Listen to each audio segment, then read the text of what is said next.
So our next session, and we'll just move the chairs aside. One thing we haven't talked about this event. Ken, can you come on stage? Captain Proton and Lieutenant Nova. You're going to bring them up? Oh, just briefly. Go ahead. Mentioned DataSphere, didn't they? They did. So if those guys bring it up and they identify it as something key to saving the Juniper solar system, whatever, I had to bring a guy to you to talk about it. That's right. So Ken, take it away. Thank you so much, Paul. Thanks, everyone, for joining. Thanks to our partners, our customers, for taking the rest of the whole week with us. Appreciate it. I had one question, and I'll just raise of hands. Who in here would consider themselves a problem solver for their business, for their family, it should be just about everyone, right? I mean, this is kind of the key to the enterprise architect theme, is we're solving problems. So looking back over my last 20 years at SAP, I started in data. And I've been in data ever since. It was a bit fortuitous at the time, although what I've also seen working with over 200 customers across the globe, data is always a problem. Anyone here? Also, second question, sorry. Anyone here say, our data is perfect? We've never had any problem with it. Anybody? I didn't? Yeah, probably not. So we're going to talk about demystifying SAP's data and analytics strategy because it's relevant. It's changed, right? So another show of hands. How many people are working with systems ECC, so SAP ECC? Okay, about half. About how many people working with S4 HANA? Ah, good. Okay, so there's still a bit of some working in the older regime and some working in the latest. Let's see, let me grab this thing. So we have two topics for today's agenda. The business technology platform, you've seen a bunch of it already this week. So I won't deep dive, but obviously there's the focus here of data analytics. And then the portfolio. I do have a customer example, and I have some also architecture slides, because of course you have to have an architecture slide if you're doing a presentation with architects. BTP. I remember hearing from Stefan earlier this week about the onion. And I'm going to bring it up. Captain Proton was going to drop in at this point as well. But you can see the AI-powered business processes, right? In order to drive AI, you need the data that can support making the correct decisions based on what's going on in the organization. So this is the onion, the top part of the onion. The other LOB solutions, the ecosystem, sustainability, right? An intelligent enterprise drives off of good data. We can see there on the bottom, the business technology platforms, talked about multiple times, but the data and analytics, giving data purpose, and I'll even say giving data value to drive information. Just digging a bit deeper into that one data and analytics pillar, we have the analytics and planning. And we'll talk about which solutions map to which categories. The data management. And then we have the operational database. This is where you can build your own high-performing applications to do things that you need to do within your business, but leveraging the data underneath. And then data warehouses and data lakes. So, to the slide with the solutions on it. So in the planning and analytics, how many people have worked with SAC, so SAP Analytics Cloud? Okay, a few, good. So that's the visualization layer that can sit on top of the SAP's portfolio. So that includes S4, includes Ariba, includes other solutions, as well as potentially pulling data from other systems. That's the one on the left. That's including analytics and planning. So it's, again, kind of a dual mode use case. The middle part is the business data fabric. And that's where the data sphere, as Paul mentioned, that's where data sphere sits. It's building that business data fabric, preserving the business context. I think you may have heard, who's heard that word earlier this week? Business context. Perfect. Okay, good. Not that many. So the idea here behind the business context is that within an ERP system or an LOB system, like an Ariba or SuccessFactors, the data underlying that understands for the transactions that are running through that system, what were the conditions that led to a transaction? There's the master data, there's the related data, there's the conditional data like pricing and other things. And it's all that business context that is now held within each of those systems, S4 HANA being one of them, Ariba and others. But when you take the data out, that causes a problem. Right now you have to recreate all of that, I'll call it rich content, business context. and that takes time and effort. So we're going to talk about the business data fabric in a little bit. Operational databases, I mentioned this. This was around leveraging, all three of these leverage HANA underneath, right? So the in-memory, interesting, screen, okay. In-memory columnar database. Who knows about in-memory columnar databases? All right, good, a good enough number of people. And that's key because it's different. It's not a relational database. It's an in-memory columnar database, meaning every column, and some of our tables have 400 plus columns because each column has its own index. So to get to data on a specific row, I now have every column is now indexed. I can get things on the fly. It leverages live data abilities to do real-time analytics.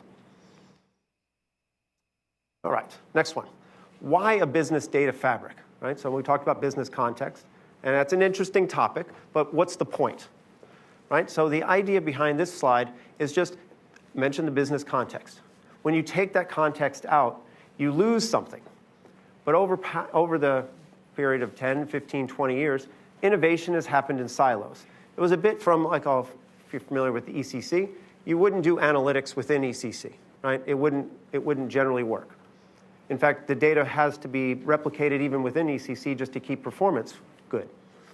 So in this case, innovation happened in silos, different systems popping up.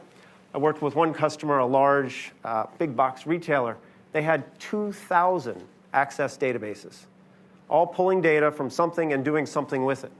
So when you said, well, where's the innovation? They weren't able to tell where the innovation was because it was in so many different places. They went through an implementation of, at that time, ECC, and that was one of the bigger risks, is that they don't know what's going on in there. So in some cases, innovation is driving fast, but it sometimes gets lost because as an enterprise, they're not aware of what's going on within the inner walls of their operation. Mentioned the metadata and the losing the business context. And another story I've seen, focusing on technology. If we had enough technology, we could fix this data problem. Right? Let's take all the data and put it somewhere where we can now get it centrally and then somehow try to make sense of it all, given that it's coming from different systems, different regions, different applications. And you can see down here the metadata, the logic, the relationships, and security are all part of that metadata context, the business context. And I'll come back to the security piece in a little bit, but that's the knowledge, can't remember the name of it. But anyway, it's the knowledge web of all of that together, which gives the data value, which then drives information. Cloud brings additional complexities and opportunities, because now it's not only just different applications all sitting very close to each other, you now have physical differences in between different applications, and you need to overcome those, right? It's not just, I can't just say, well, I'm physically separated, my data's in one cloud versus on-prem. I need to bring data, I need it to respond quickly enough to get insights. How do you bring real time to systems that are now disparate?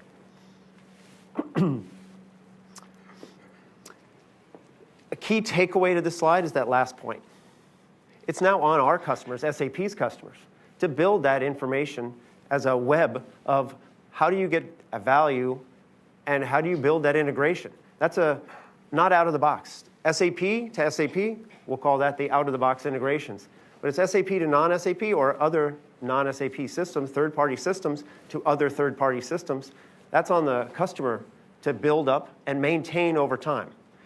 And as these systems proliferate, you get different centers of gravity for different areas in different zones, in this case, regions. In this case, you can also see like supply chain may have its own, marketing may have its own, CRM, Salesforce, others. So each one has their own zone or sphere of influence, and you need to break down those barriers.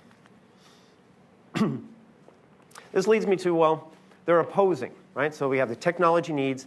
Hey, I worked with a very large life sciences customer, and they said, our goal is to take all the data from every system we have, we're going to put it in a single place. And I said, well, why are you going to do that? Well, because when the business users ask for access to their data, we need to be able to give them one place to go. And I'm like, well, what are they going to do with it once they go to that one place? And he's like, well, that's not really my problem. I just need to be able to give them one place to go. But the underlying issue is really, well, if you put all that data in one place, it's just a bunch of data in one place.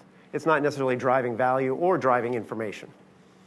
On the other side, the business is looking for insights, right? They know their business systems are running. They believe there's insights to be had. It's just they need to unleash them. And then they want to have self-service and real time. So a bit opposing needs, but there is an answer. So a business data fabric allows you to simplify your landscape. I'll caveat that a little bit. In an SAP-centric plus other third parties. So it's not, hey, we're not making DataSphere for everything outside of SAP. We know that every customer has SAP and non-SAP, so we need that. But it's really the SAP-centric data that we're focused on. We want to make it so that you can get value out of your SAP data, whichever platform, S4 HANA, Ariba, Concur, SuccessFactors, IBP, et cetera. But give that ability to then span to the third-party systems and allow them the blending and the data modeling and the discovery and the integration in order to drive business visualizations from SAP and non-SAP systems. Right? As I said, we don't expect every customer to only have SAP. We recognize that we're an open platform. I think you may have heard that earlier this in the week, but we'll get more into that on where the openness lies. So looking at DataSphere, we have these, I'll call it different layers. So we have the consumers at the top, and again, it's third party and SAP. So SAP, the planning and analytics, that's SAP Analytics Cloud. The intelligent data apps, which is again driven by HANA, but it giving you the ability, or customers the ability to make high-performing apps that run in the cloud. And then data science, being able to give you those AI examples and use cases with the data in the core, so within S4, within the SAP, but then we also be able to blend it with other data from outside. One of the key pieces, as you said, in the discovery and the governance and the business semantics. I mentioned that's the business context. I have two links at the bottom, and these are around the business content. So with SAP Analytics Cloud, and DataSphere, there are built-in models and built-in stories. Stories are the way that SAC delivers visualizations based on underlying data. We know SAP's data model for the different line of business solutions, Ariba, Concur, SuccessFactors, et cetera. And we know, of course, S4, and we can build content so it's ready to go. As soon as you have it, you connect to an S4 system, you get these insights, and you can use those as an accelerator, or use them straight away, just off to your user base, or you can customize them as needed. But again, it gives you the models, gives you the stories, gives you the visualization that enables you to accelerate. And of course, it comes with SAP, so that's where our innovation is going, driving additional tailored content, industry-specific content, line of business-specific content, so supply chain and HR and procurement, others, in different areas to accelerate the value derived from SAP solution set.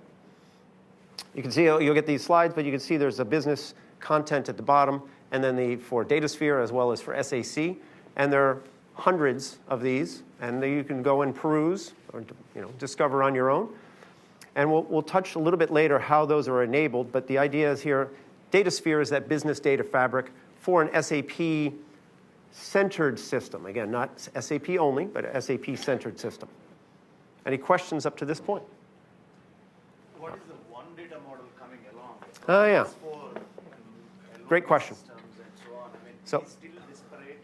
It is still, there are some differences with respect to the data models. Yeah. And how DataSphere, the data model within the SAP systems is not uniform yet. How is it going to be helping? It's a great question. So if you didn't hear the question, I believe you're talking about the one domain model, ODM. Yeah. So the one domain model is a way for SAP to rationalize for each object. So a customer object, a material object, a cost center object.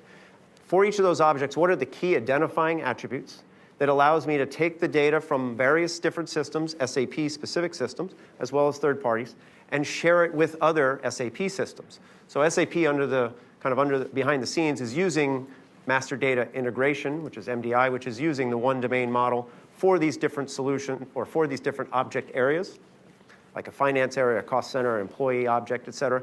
And we're using it to help us scale our integration needs, just like customers could use it to help them scale their integration needs. But it is a subset, so I don't want to overplay it.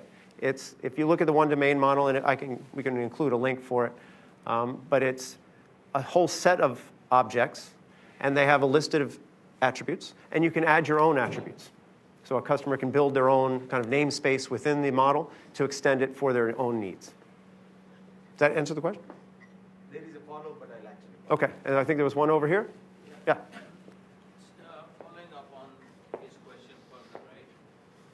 One domain is with respect to the type of data entity within ECC, or let us say a couple of other systems. But what about disparate systems like BW has a different data structure altogether? Customer activity repository has a completely different structure. Yeah. How does this all gets into DataSphere and remain normalized to be used, across the enterprise? Well, it's a good tough question. We'll call it that.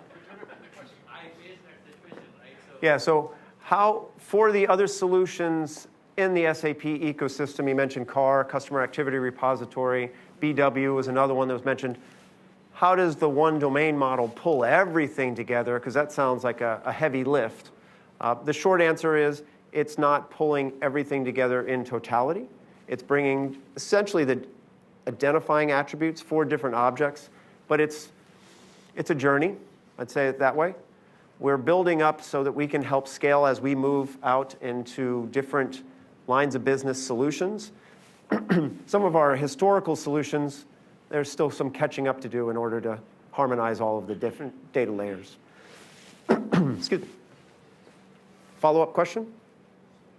Yes.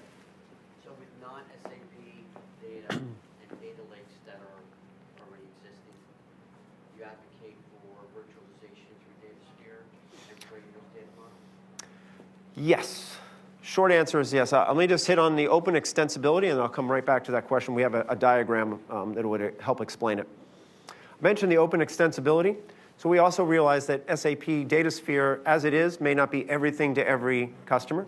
So we do have open it up to our partner ecosystem to add additional extended capabilities, in this case for Databricks and the Data Lakehouse platform, Confluent Kafka for streaming, Calibra for our metadata management, lineage and security, Data Robot for augmented machine learning, and then Google Cloud for leveraging the data within the business context of the SAP ecosystem, extending that to Google Cloud with BigQuery, and being able to draw on Google's extensive AI capabilities as well. So again, open platform, flexible and extensible. So this is the slide I was talking about. So you just asked the question, well, how about for the third-party solutions? Those would be off on the bottom right. So we do have options for replication, yes, and federation. Federation is you keep the data where it is. So in this case, if it's an S4 system, you can see the slide here in the bottom left. That's S4 HANA Cloud. There's an asterisk. You can see that. That's private cloud. That's public cloud. That's on-premise S4. Okay? But you can see all of the lines are mostly saying live data. The reason for that is that's the way that you maintain the business context from within the SAP system, in this case, the S4. This is S4-centric. I mean, Ariba and others would have potentially similar, but they wouldn't, the architecture, at least within the S4 HANA Cloud, wouldn't be exactly the same, and I will get into some of the details there. But the idea is live connections preserve that business context. So the third parties is all the way on the right. I mean, I'm working with customers that are using Snowflake, using AWS, Redshift, others.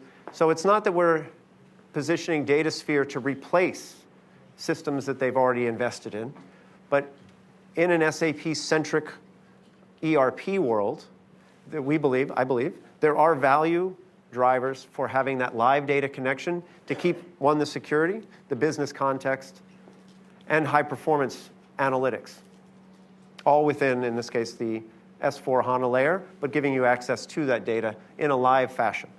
But as you see, there are, like between the S4 HANA Cloud and the data models in DataSphere, there is a federation and a replication. So it's not that replication doesn't ever happen, but it should be happening on an exception basis, because what you lose during the replication is some of that business context, and you have to build it out wherever the target is. Any other questions? Yes? Where SAP HANA Cloud sits? Great question. So in the cloud services on the bottom right, You could have HANA Cloud on the bottom right. So SAP HANA Cloud is an SAP Cloud service. There's also there's a HANA Cloud layer within DataSphere. So the fundamentals are there, but if you said, I need some of the functionality features, I've seen customers say, hey, I'm going to put everything into a HANA container, either in the cloud or on premise, because of the certain use case that I have. So I also say that a takeaway is use case driven is where I'd say the architecture designs should drive to. It's not a, hey, we're going to have one design that does everything. This covers the broadest reach of different type solutions, but it's not that every use case you would do all of these things. So I just want to put that out. That's a good question. One of the other things that I didn't mention, who has heard of embedded analytics? Oh, good, excellent. So this ABAP CDS virtual data model in the lower left, that's where all these CDS, there are thousands of these CDS views. It stands for Core Data Services views. They're built out of the box with the S4 system. They are semantically rich. They're in English identifiable terms, so like sales orders, not the 4-character German cryptic stuff that you see if you start looking at the actual database tables. But they are extensible, so you can leverage them as is. You can blend them together to build your own CDS views. You can expose those to your analytics solutions, so SAC, DataSphere, as well as embedded analytics. Right? So there are thousands of views within SAP S4 that can give you insights to data. And you can see all the way on the left where it says transactional Fiori. As you're in a transaction, running in S4, I'm going to create a PO, I'm going to approve a PO, I'm going to do things. I may need access to the live data within the system to help me run my transaction. That's what that transaction live data is. I'm now bringing analytics into the process when I run the transaction. It's not I'm going out somewhere else to figure something out and then I log back into the system. I'm actually using the system to help me run the transaction more in an automated fashion. And this is where we get our machine learning and AI that's built into the processes. They help our business processes run faster, run more automated so that users are only handling exceptions, not running the day-to-day. Any other questions on this slide? Yes? In the context of building the business data fabric, which you are currently showing, does MDI have a role to play? It could have a role to play. In this, it does not have, it's not listed as a role-playing entity in this.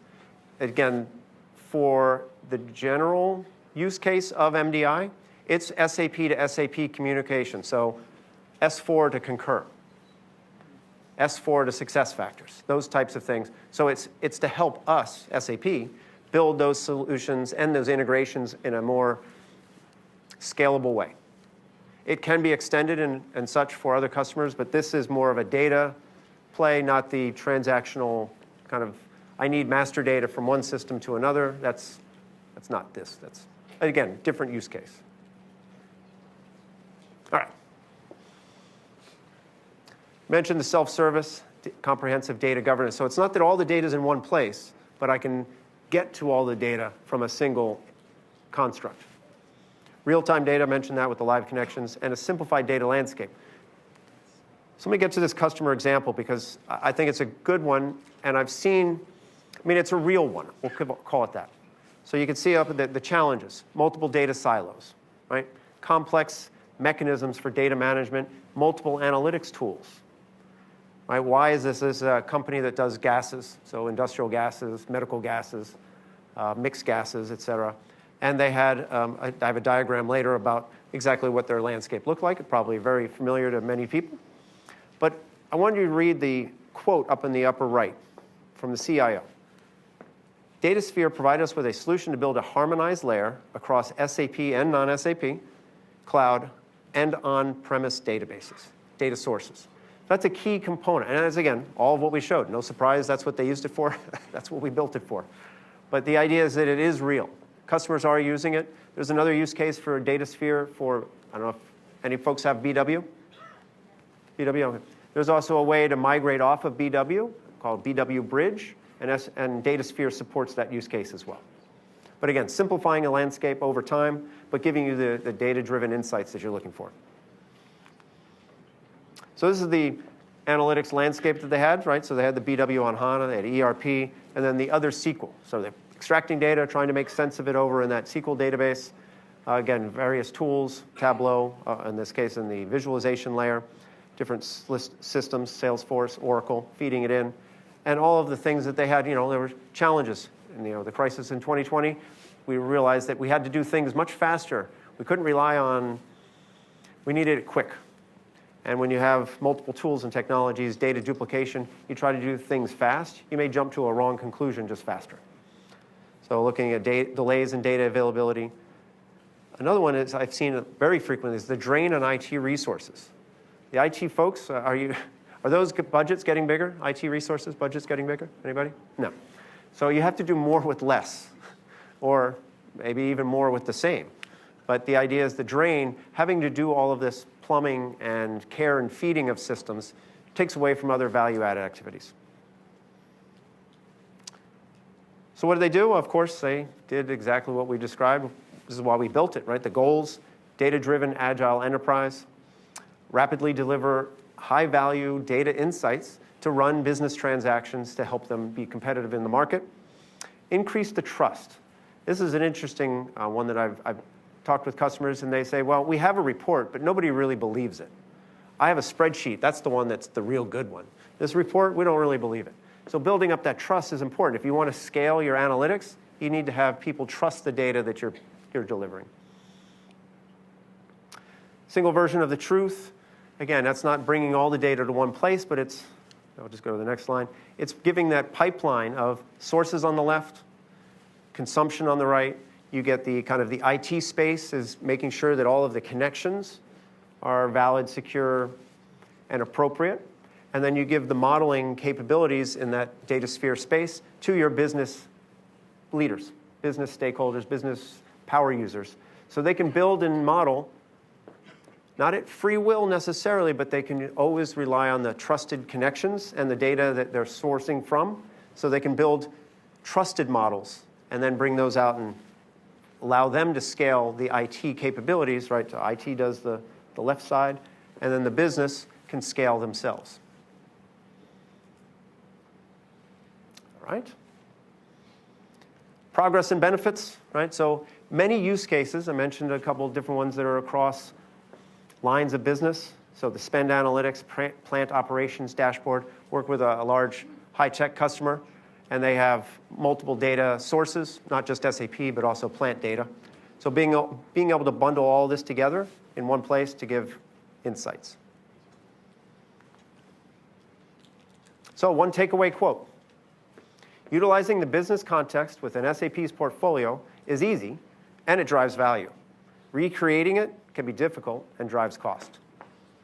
Thank you, everybody, for your time today. Thanks for coming to our event. Thank you, Paul.